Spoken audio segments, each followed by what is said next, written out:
pequeña sutileza, a veces pequeñísima, que tenía que agarrar la abuela y decir, bueno, si me dijo esto, es que le gustó de verdad. Era muy sutil en ese sentido, ¿no? Que era también, escribía de esta manera. Era tremendamente desdramatizado para eso. Yo ahora cuando muere y leo la crónica que hace de Red, en página 12, que sale junto a la que hice yo, dije, menos mal que no escribí la primera que iba a escribir porque era exactamente igual a la de Red. Que básicamente decía, yo creo que si no hubiera muerto Carlos, si hubiera muerto otro profesional así de similar importancia, y Carlos se enteraba, hubiera dicho, se murió tal, qué cagada, y bueno, y otra cosa. Era completamente verdad, eso lo escribe Red, y yo digo, casi escribo lo mismo. Pero era un tipo que le quitaba el drama a todo, pero vos tenías que saber ver dónde estaba el verdadero sentimiento. No siempre te dejaba un hilito, algo que vos te dabas cuenta que en realidad era otra cosa lo que estaba pasando. Me pasó con Carlos Media, ¿no? Cuando muere Carlos Media, que también conocí, éramos muy amigos, yo me escribe un mail y me pone, se murió Media, ¿viste a Greenbaum? Así como quien comenta, una pavada, a este lo quería en serio. Hicimos viajes, esto y lo otro. Y yo me di cuenta que a este lo quería en serio, era que realmente le había pegado, ¿sí? Había habido una secuela de muertes de la historieta y democrático argentino bastante complicada en los últimos años, ¿no? La noche, contra la Rosa, empezaron a caer muchos grandes que antes por ahí no pasaban con tanta frecuencia, pero le dice, a este lo querían hacer. O sea, era Media, un tipo que había sido compañero de estudio y que con quien tal vez haya hecho la mayor cantidad de páginas, porque habiendo hecho Cibertics juntos, que tiene más de 2000 páginas, creo que si no fue la dupla con la que más trabajó, debe estar muy cerca. ¿Sí? Y tiene tremendas duplas, ¿no? Eso es algo muy raro porque enseguida si uno habla de Trillo y Altuna, es como es la dupla. Trillo y Altuna es la dupla total, absoluta. Y después hablar de Trillo y Mandrafina, no, esa es la dupla. Esa es la dupla en serio, definitiva. Pero después viene Trillo y Media. No, también. Y Trillo Varela, y también, ¿no? Y empieza a tener 7 duplas definitivas. Y creo que esto era algo que lograba por saber consustanciarse también con sus dibujantes, ¿no? Siempre fue un gran descubridor y elegidor de dibujantes. Eso no es secreto, ¿no? Basta ver los que son los dibujantes de Trillo y están los mejores, sencillamente. Un poco por esta capacidad siempre de descubrir abajo de un vaso al próximo gran dibujante, como pudo haber sido con Pablo Túnica, que empezó a trabajar con él sin haber publicado nunca nada, y creo que es uno de los mejores dibujantes que hay hoy por hoy acá en Argentina, ¿no? Por lo menos de la nueva generación seguro. Lo sacó debajo de una piedra, porque no había publicado nada Pablo porque empieza a trabajar con Trillo. Y al mismo tiempo también tuvo suerte. Trillo, la primera historieta que hace seria, no cómica, no infantil, es con Alberto Brescia. Porque che, vos escribís, sí, bueno, tomá, pum, Brescia. Y la primera reunión que tiene como guionista de historieta seria es al mismo tiempo con 2 tipos que no conocían, Altuna y Brescia. Digamos que empezó bien, ¿sí? Y eso fue en principios de los años 70, mucho antes de comenzar a hacer El Loco Chá. Habrá sido en el año 73, 74, cuando él estaba en la revista Satiricón, era miembro del staff, y más que nada lo que se dedicaba por aquellos años era la publicidad y el periodismo escrito más de tipo cómico. Otra de las grandes duplas de Carlos, que se suele olvidar, es con el Negro Dolina. No dibuja el Negro Dolina, escribe, pero, bueno, es radio. Pero los dos comienzan juntos, jóvenes, en la redacción de Satiricón, como una de las clásicas duplas de Satiricón. Otra era Guilfo y Arreballa, por ejemplo, ¿no? Hay un libro muy lindo que les recomiendo si les interesa de toda esa época, que me parece maravillosa, que se llama Villankis y marxistas humoristas. Me cuenta la historia de la redacción de Satiricón, donde todos los que estaban eran uno mejor que el otro, ¿no? Y si no eran grandes autores que hoy por hoy tenemos entre nosotros con sus libros y sus trabajos, eran todos figurones. O sea, al mismo tiempo estaban Rolando Harling con Chiche Helblum, con Trillo, con Dolina, con Ulanovsky, un montón de gente que después trasciende y se vuelve muy importante en los 80 en el periodismo gráfico y en todo lo que eran las revistas importantes de los 70 y 80. Y Trillo sale de ahí, Trillo surge ahí. Antes lo había pasado con sus primeros trabajos de historieta en García Ferré, ¿no? La editorial de García Ferré haciendo La familia Manconara, haciendo el Hada Patricia. Yo les recomiendo, justamente ahora que está Oswald dando vueltas aquí por Rosario, el gran Oswald, si pueden ir y conseguirse algún anteojito de los 60, 66, 67, son maravillosos. Yo me encontré un pilón así de 20, me compré todas, porque abrí que está el Sonoman de Oswald, increíble, con unos colores psicodélicos maravillosos. Y pasaba a la página y estaba la familia Pamponada del Trillo, que es la primera historieta que hace, y no está firmada, pero yo sé que esa la hacía Trillo, que era una historieta totalmente delirante, como muchas de las que después hizo Trillo, y estaba la Hada Patricia, que era una especie de fotonovela, no sé si la vi, había una chica que era la Hada Patricia, que me decía que está viva, por hoy, que está por ahí, mujer ahora, ¿no? Pero la Hada Patricia, el primer guión de Trillo es una señora que está caminando por la calle. Es algo muy curioso, así que les recomiendo verlo porque son de esas etapas antiguas, si se quiere, prehistóricas del Trillo, que después fueron superadas miles de veces con los trabajos que hizo posteriormente. Y bueno, yo ahí en ese momento en el estudio, me voy, me da un libro, me lo regala, me lo firma, y me voy totalmente hinchado y estimulado para ponerme a escribir seriamente. Y básicamente lo que me dice es, bueno, cuando tengas algo que mostrar, llamame que te paso contactos.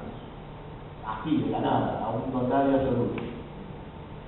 Y un par de años después, fui prudente, no mandé a los contactos que me iba a pasar Trillo en la primera historieta que tuve ahí, una porquería que yo más o menos tenía una cierta conciencia de que no era maravillosa, ¿no? Y efectivamente, muchos años después, del 98 hasta el 2003 pasaron, ¿no? Yo tuve paciencia. Ahí nos veíamos de vez en cuando, en eventos, charlábamos. Pero ya en el 2003 es la primera vez que uso un contacto de Trillo para mandar una muestra a Francia, que fue La burbuja de Bertolt. Y terminó saliendo el libro y ganando premios y todo fantástico. Pero fue el camino que seguí y que la llavecita que tenía, todo me había dado Trillo. Y estuvo muy bueno poder darle el libro, contarle después si yo había ganado un premio o algo, que viajábamos a Francia, esto que lo otro, porque era como decirle, bueno, ahora cuando me abriste la puerta de tu estudio, y yo era un perejil que andaba con sus pacientes, bueno, está, ya. Confiaste en mí, tuviste algo de razón, por lo menos este te salió bien.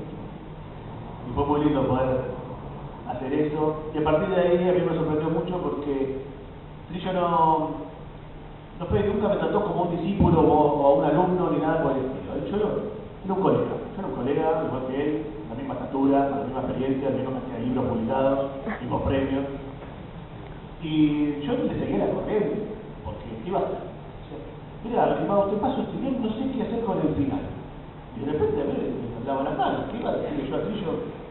¿Qué sé yo? Mirá, por ahí tal cosa, ¿no? Y él siempre me trató como un par. Yo creo que un poco era por su buena onda permanente y su generosidad ya legendaria, y otro poco era porque él quería tener un par. Y no había muchos. La sociedad argentina es bastante solitaria en ese sentido, no había muchos pares de Trillo. Estaba Sacomano, ¿no? Pero por ahí ya estaba viviendo en Villa Gesell y no lo tenía tan cerca. Coparrero nunca se había llevado bien, y ya estaba muerto para esa época. Zampayo en España, no sé si se conocieron ni siquiera. Y bueno, lo más parecido a un colega que encontró fui yo. Entonces, muchas de las consultas, en realidad la mayoría de consultas, el 90% eran las que yo le hacía a él. Pero había un par, algunas, con contratos, con dibujantes, sobre todo con dibujantes, me las hacía a mí. Entonces me mandaba 2 o 3 veces por semana, que era la frecuencia que los dibujantes le mandaban muestras. Mirá esta, ¿qué te parece? Y no sé, para Francia, tal vez para aquí, para allá, para Italia. Y yo correspondía de la misma manera con los dibujantes, era mucho menos los que escribían a mí, sobre todo en esa época. Pero si yo conseguía alguno, más o menos, que andaba revoloteando algún dibujante con el que yo podía trabajar, en alguna vez fue Hipóliti, ¿no? De mandarle, decirle, bueno, ¿qué te parece el Trillo para Francia? Este es bueno, por lo que me dijo sobre Hipóliti, porque en él ya había trabajado haciendo una muestra y que no había fructiferado en Francia. ¿Qué pasa? Así como él era generoso y le ha dado guiones a cualquier cantidad de dibujantes malísimos también, que nunca pasó nada, no tenía mucha paciencia. Si vos eras un dibujante nuevo y lograbas hacer algo con Trillo, te iba a hacer un guión. La muestra iba a pasear por Francia. No salía, había un montón esperando atrás tuyo. Eso era cierto, ¿no? había una gran competencia de dibujantes que querían trabajar con Trillo. Y yo muchas veces lo que me encontraba haciendo era picoteando las obras, ¿no? Era como un pajarito que comía las miguitas que se le caían al gigante. Yo, este dibujante no tuvo, bueno, está buenísimo, lo agarro yo, trato de hacer algo, ¿no? Y qué sé yo, con las obras de Trillo te podía llenar la panza, porque Hipólito tiene una obras de Trillo, por ejemplo. Cosas raras, Pietro era otro, que también había mandado cosas con Trillo, a él no le gustó y yo le insistía, le decía, mirá que este tipo es bueno, sí, pero no es para Francia. No es para Francia, no va a ir. Y yo ahora estoy trabajando para Francia, si fuera para Italia puede ser, pero es que no lo veo, que la cámara muy cerca, una relación muy americana, no anda. Bueno, te conectas y yo le mando un listo adentro. Y yo tenía que hacer toda una especie de scouting y de, no sé, como de coaching con estos dibujantes y mira, esto es para Francia. Así que tenemos que hacerlo así, y con mucha más paciencia y tolerancia, en mucho tiempo, meses, por ahí los lograba ubicar después, ¿no? Pero inmediatamente mientras él rechazaba un Pietro, conseguía un Varela, un Túnica, evidentemente dibujantes nos estaban faltando. Y con eso éramos yo entendí en un momento que había que ser cuidadoso. Porque claro, él venía de una época en que los dibujantes no se usaban así nomás. Estaban mis dibujantes y sus dibujantes. Y yo no lo entendía al principio, ¿no? Me parecía que era mucho más natural. Hay dibujantes. Y vos tenés uno, el otro. No, yo venía leyendo y yo veía que Rizzo dibujaba con todos, ¿no? Hizo cosas con Barrero, cosas con Trillo, Mandrapina tiene con todos, básicamente, ¿no? Con Robin Hood, con Trillo. Entonces se suponía que había como una promiscuidad natural entre dibujantes y guionistas, y no había. Pero no se decía la cosa, ¿no? Era algo más sobreentendido, era parte de los códigos no escritos de la historia argentina que yo fui aprendiendo con el tiempo, que había un montón, resultaba que había un montón. Y que por hoy ya no están, ¿no? Eran códigos que venían con la industria, que venían con el trabajo de las grandes editoriales, de las revistas. Y hoy por hoy con el trabajo más, si se quiere, de forma artística, más parecido a un campo artístico que tiene, no existe ese tipo de código tan fundamentado y terrible que si lo partías eran peleas a muerte. Pero en un momento yo me acuerdo de que está trabajando con un gran dibujante argentino que no se lo conoce tanto, que se llama Agustín Alessio. Gran dibujante. Y yo con él, yo no podía hacer porno. Otro género que también ha hecho Trillo. Y yo decía, este tipo es buenísimo, yo lo estoy desaprovechando haciendo porno, cuando este tipo podría estar publicando en las mejores editoriales. Me daba un poco como de culpa, ¿no? Entonces le digo, mirá, Trillo, yo tengo este dibujante fantástico, muy bueno. ¿Por qué no le haces un guión? Porque con vos vas a poder publicar en Francia o algo mejor que... Y me lo mira y dice, sí, pues bueno, pero este es tuyo, quédatelo vos. Y yo dije, mío, ok. Y yo entendí que tampoco era demasiado prudente salir a hacer eso, a darle guiones abiertamente a los dibujantes que estaban con él. ¿Sí? Entonces listo, yo entendí, ok. Yo tengo a Hipólito y con Pietro, esto me puedo quejar, con mi vuelo dibujante tiene lo suyo, nos mantenemos así, ¿no? Y así es como durante años, aún siendo grandes amigos y todo con Varela, nunca hicimos nada. De charlar, de conocerlo desde los 90 con los fanzines, y recién en los últimos años se empezó, él mismo, Trillo empezó a entender más por dónde venía la mano con los nuevos autores, que veía que eran un descontrol, ¿no? Decía, Túnica de repente decía, no, ahora quiero hacer una historieta yo, con guión mío. Y Trillo empezaba, mira, Túnica, que los guionistas por algo existen, Y trataba de convencer de que no la va a trabajar solo. Pero lo terminó entendiendo por dónde venía estas nuevas generaciones más promiscuas y sin estos códigos, ¿no? Diferentes. Entonces ya en los últimos tiempos yo trabajaba con Varela, había cosas de Ginebra, que era uno de los míos. Y se había vuelto un poco más fluida la circulación entre dibujantes y guionistas. Pero bueno, después si quieren, abrimos las preguntas y me pueden preguntar lo que quieran sobre Carlos, que yo espere poder responder lo que lo conozco, ¿no? De tantos años de amistad y de ser colega. Pero entonces, a mí lo que me gustaría comenzar a hablar, aclararme un poco, es de las ideas. Porque eso era algo con lo que hablamos bastante con Trillo, ¿no? Porque suele haber esta discusión sobre las ideas, sobre qué tan grande es su importancia a la hora de escribir. Y Trillo es un tipo con millones de ideas. ideólogo de las historietas, tenía muchas ideas. Y él es uno de mis grandes referentes. Yo cuando doy clases es uno de los que tomo permanentemente de ejemplo para un montón de cosas, junto a Neil Gaiman o Alan Moore. Son tres grandes guionistas hiper conocidos y por algo lo son. Y cada cual tiene su receta y su forma de trabajar y su acercamiento hacia el mundo de las ideas. Y son tres enormes guionistas, que por hoy nadie les discutiría nada, y que cada uno tenía una aproximación diferente hacia el mundo de las ideas. Que es como la parte más metafísica, si se quiere, de la escritura, ¿no? Porque las otras cosas son plausibles de aplicarle técnica. La narración secuencial, por ejemplo, ¿no? Yo ayer vine a la charla con Rizzo, que fue una especie de posgrado maravilloso sobre lo que es narración secuencial, que hay poco que pueda darlo al nivel que lo da Rizzo, ¿no? Es impresionante lo que sabe sobre eso. Pero es técnico. Claro, después se aplica todo el talento que puede tener natural Rizzo para narrar, que se ve que sí, no todo el mundo lo hace. Pero hay un montón de cuestiones técnicas que se pueden aprender, ¿no? Que es hablar de la composición geométrica. Yo no sabía, los dibujantes dibujaban, decían bloquis. Pero con las ideas, ¿qué hacemos? Bueno, técnica para sacar buenas ideas como la Moore. Y hay que hacer esto, así, y se van 40 labur de acá, que no se puede. Entonces, cuando se habla de las ideas, es mucho más, si se quiere, espiritual la charla. Pero algo que se va descubriendo es que lo espiritual llega hasta cierto punto, lo metafísico, ¿sí? Lo ontológico, esto de que las ideas vienen del cielo, nos caen, la inspiración nos surgió mientras comíamos un batitú en una balsa navegando por el Paraná. Eso existe hasta cierto punto. Hasta cierto otro punto es técnico. Sobre todo cuando se trata del desarrollo de las ideas.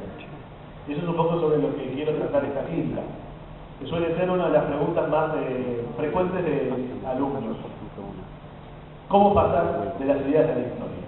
Tengo muchas ideas anotadas en un cuadernito, pero cuando tengo que escribir una historia, ahí se me complica todo. Los personajes, los conflictos, esto, lo otro, la documentación, ahí aparecen todos los problemas. En esa articulación entre idea e historia, yo creo que aparecen los grandes guionistas. Ahí es cuando aparece el amor, cuando aparece Neil Gaiman, Brillo. Entonces, bueno, vamos a hablar de las ideas, así, en abstracto.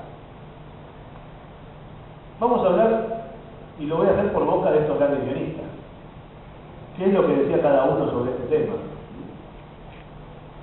Y es importante ver las dos diferencias, la gran diferencia que había entre dos amigos como Alan Moore y Neil Gaiman.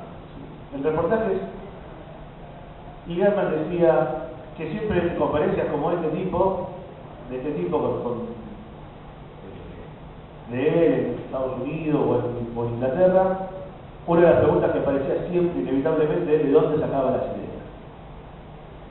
Y él básicamente lo que hacía era responder qué es lo menos importante. Y cambiaba a otra convención y otra vez levantaba la mano y de dónde salen las ideas. Y que él estaba seguro que era siempre el mismo tipo que lo iba persiguiendo de convención en convención para molestar y hacer lo mismo que él. Y siempre respondía lo mismo. Eso es lo menos importante. Entonces, cuando yo estaba participando libros o algo así, nunca faltaba alguno que se le acercaba y le decía: tengo una idea para un cómic. Es la historia de un hombre rabiol que lucha contra el mal y no sé qué. Te la doy a vos la escribís, vamos 50-50. A Neil Gaiman. Y Neil Gaiman lo miraba con mucha condescendencia y les decía: no, muchas gracias, pero yo ya tengo mis ideas. Pero eso él lo usaba para ejemplificar muchas veces la expresión de que si vos tenés la idea, tenés el 50% de la historia. Ya está. ¿No viste la idea? Se te ocurrió Watchmen, listo, estás a un punto de ser el ganador. Ya está. Hay unos tipos que son superhéroes, pero se empiezan a pelear entre ellos, hay un asesino serial de superhéroes, y hay uno que está medio loco, que tiene una cara que se le cambia, que se llama Rosa, ya está, tengo Watchmen. Y no, lo que decía Gaiman es que el gran trabajo, la gran sudoración de los guionistas, iba a venir después, de era lo de menos. En el momento en que uno empieza a escribir la historia, en esta articulación, es donde aparecen los grandes guionistas. Y ahí viene el gran trabajo, y no es 50-50, es 95-5. Eso es Gaiman, eso es lo que dice Gaiman, que suena muy real, ¿no? Eso no se explica, pero tiene razón. Vamos a ver lo que dice el amor. Digamos que a nivel bucardas y prestigio, al mentira. Moore dice que él también en las charlas que daban, cuando todavía las daba, hace 15 años no daba una charla en una convención, también había el tipo que levantaba la mano y le preguntaba, ¿de dónde saca las ideas? Y iba a otra convención el mismo tipo, que tal decía que era el mismo de Nick Gaiman, que también ¿de dónde saca las ideas? Y Moore le contestaba que eso era lo menos importante, pero porque era mentira, las ideas eran lo más importante, pero no hay manera de contestar eso.